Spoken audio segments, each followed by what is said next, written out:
Comment booster son énergie? Mon nom est Annabelle Boyer, je suis conseillère en développement organisationnel. Souvent, quand je demande à mes clients s'ils ont planifié leur succès, leur réussite, le développement de leurs projets, leurs objectifs, une des premières réponses qu'ils vont me donner, c'est Ah, j'ai pas travaillé là-dessus, là, j'ai pas vraiment d'énergie en ce moment, là, j'ai trop d'affaires qui me stressent, là, fait que là, j'ai pas la tête à ça. L'énergie, c'est quelque chose qui se développe et ça ne vient pas tout seul. Il y a 3 éléments clés pour booster l'énergie: l'hygiène de vie, le défoulement et le ressourcement. Si vous n'avez pas ces 3 éléments clés-là, c'est certain que votre énergie va diminuer. L'énergie, là, c'est un peu comme une pile qui est rechargeable. Donc, évidemment, il faut la mettre sur le chargeur pour qu'elle puisse se recharger. Sauf que si on ne le fait pas de façon correcte, bien, d'une fois à l'autre, le corps a de la misère à recharger sa pile et après un certain temps, il n'est plus capable de la recharger. Donc, il faut s'assurer d'avoir les conditions gagnantes. Dans l'hygiène de vie, bien évidemment, il y a la notion de sommeil. Et souvent, quand je fais, par exemple, des formations pour des entraîneurs, les athlètes vont me dire Oui, mais moi, je dors mon 8 heures par nuit, il n'y a pas de problème. Là. Mais quand on regarde à quelle heure ils se couchent et à quelle heure ils se lèvent, il y a beaucoup de variations dans l'horaire de sommeil. Or, le corps a de la difficulté avec tout ce qui est modification, changement. Le corps a besoin d'une certaine routine pour être en mesure de bien fonctionner et de bien se ressourcer.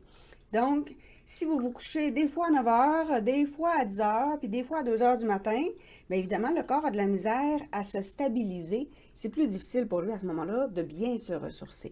Donc, on essaie d'avoir un horaire qui est assez régulier. Évidemment, ça prend un sommeil qui est réparateur.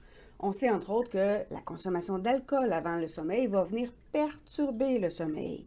La consultation d'un écran, d'iPhone, de cellulaire, de portable, de tablette, d'ordinateur, les écrans comme tels vont stimuler certaines zones du cerveau qui vont venir affecter votre sommeil.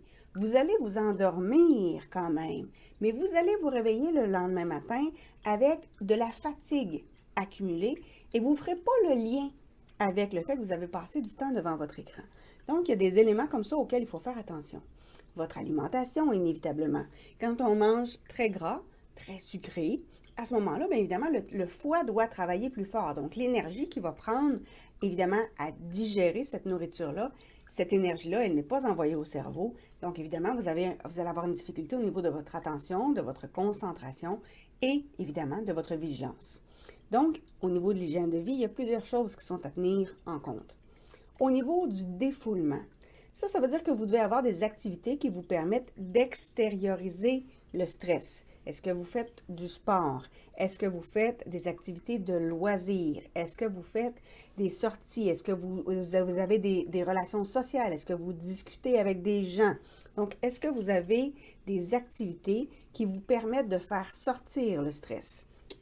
Par exemple, moi, je vais faire des exercices, je vais avoir des cours de karaté, je vais faire des exercices de yoga, je vais faire des marches en forêt. Donc, j'ai plusieurs activités qui me permettent à ce moment-là de me défouler, de sortir le trop-plein et je vais avoir des conversations, soit avec des proches, soit avec des coachs ou des psychologues pour être en mesure d'aller travailler certains éléments en particulier.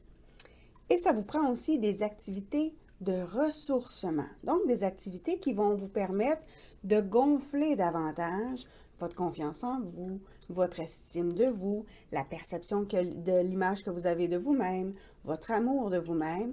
Donc, ça vous prend des activités qui viennent vous alimenter, des activités aussi qui vont vous permettre d'apprendre de nouvelles choses, de faire des prises de conscience, qui vont vous permettre d'avancer d'un pas à l'autre vers l'atteinte de vos objectifs. Donc, ça vous prend des activités d'apprentissage, des activités de développement, des activités qui viennent nourrir votre cerveau, votre cœur, votre âme. Donc, personnellement, évidemment, je vais encore une fois faire du karaté. Il y a une partie de méditation active là-dedans. Il y a des activités dans mon horaire de la semaine de méditation. Je vais écouter des livres audio de développement personnel quand je conduis. Je vais aussi aller suivre des formations en salle et en ligne. Donc, j'ai plusieurs activités et j'en prévois toutes les semaines. Par exemple, Après une journée extrêmement difficile parce que j'ai fait, par exemple, de la gestion de conflits, j'ai dû procéder au congédiement d'un employé dans une entreprise qui est une cliente. Donc, à ce moment-là, je vais devoir prévoir à la fin de la journée un moment de ressourcement parce que dans la journée, je vais devoir évidemment gérer les émotions des clients chez qui je vais être intervenue.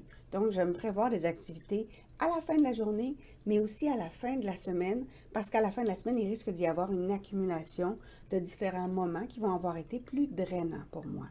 Donc, quels sont pour vous vos éléments d'hygiène de vie? Quelles sont pour vous vos activités de défoulement? Et quelles sont pour vous vos activités de ressourcement? Et tout ça va évidemment venir influer votre niveau d'énergie.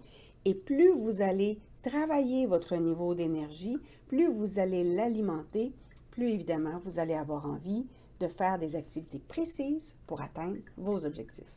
On se retrouve bientôt pour une prochaine capsule. Au revoir.